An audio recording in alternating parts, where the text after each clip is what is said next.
Hello friends, आज मैं बताने वाला हूँ आप लोग को कुछ इलेक्ट्रॉनिक कंपोनेंट एंड उसके सिंबल के बारे में। तो पहला है इलेक्ट्रिक सेल। इलेक्ट्रिक सेल का सिंबल इस प्रकार होता है, एक बड़ा लाइन एक छोटा लाइन, और बड़ा लाइन में प्लस और छोटा लाइन में माइनस। उसके बाद है बैटरी। बैटरी का सिंबल इस प्रकार होता है। बैटरी का सिंबल इस प्रकार होता है। और आप लोग सोच रहे होंगे कि बैटरी और सेल एक ही है क्या? तो आप लोग को बता दूं कि बैटरी और सेल एक ही नहीं होता है। बैटरी दो या दो से अधिक सेलों के मिश्रण से बनता है, यानी दो या दो से अधिक सेल मिलाते हैं तब बैटरी बनता है। उसके बाद है स्विच। स्विच का प्रतीक इस प्रकार होता है, ये खुला स्विच है, इसमें धारा प्रवाहित नहीं होगा, स्विच ऑफ है मतलब। उसके बाद है लैंप यानी बल्ब। बल्ब का प्रतीक इस प्रकार होता है, इस प्रकार। उसके बाद है प्रतिरोध। प्रतिरोध यानी रेजिस्टर।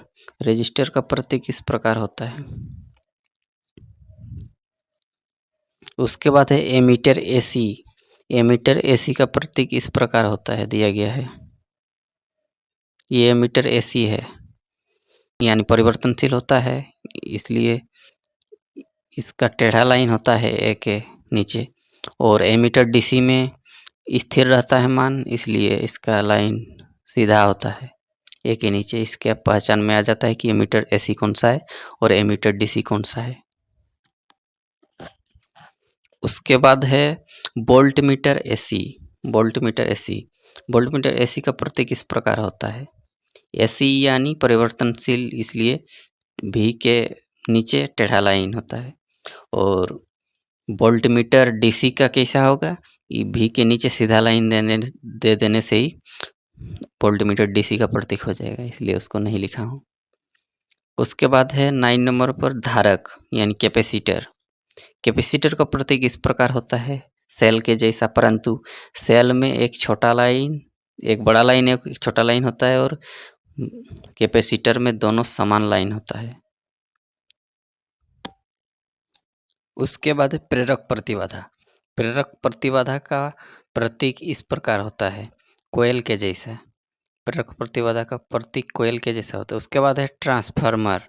ट्रांसफार्मर का प्रतीक इस प्रकार होता है, पहले एक कोयल होता है, उसके बाद दो सीधा लाइन होता है, उसके बाद फिर से एक कोयल होता है। उसके बाद है फॉल्ट। उसके बाद क्या है, फॉल्ट।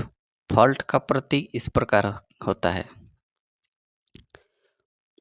उसके बाद है अर्थ। अर्थ का प्रतीक इस प्रकार होता है, मतलब एक छोटा लाइन एक बड़ा लाइन। उसके बाद है फ्यूज। फ्यूज का प्रतीक इस प्रकार होता है, काटा हुआ। उसके बाद है मीटर। मीटर का प्रतीक इस प्रकार होता है, गोला करके। उम्मीद है ये वीडियो आपको पसंद आया होगा। अगर ये वीडियो आपको पसंद आया है तो ज़्यादा से ज़्यादा अपने दोस्तों के साथ शेयर करें और लाइक करें, और चैनल को सब्सक्राइब करना मत भूलिएगा। Thank you so much.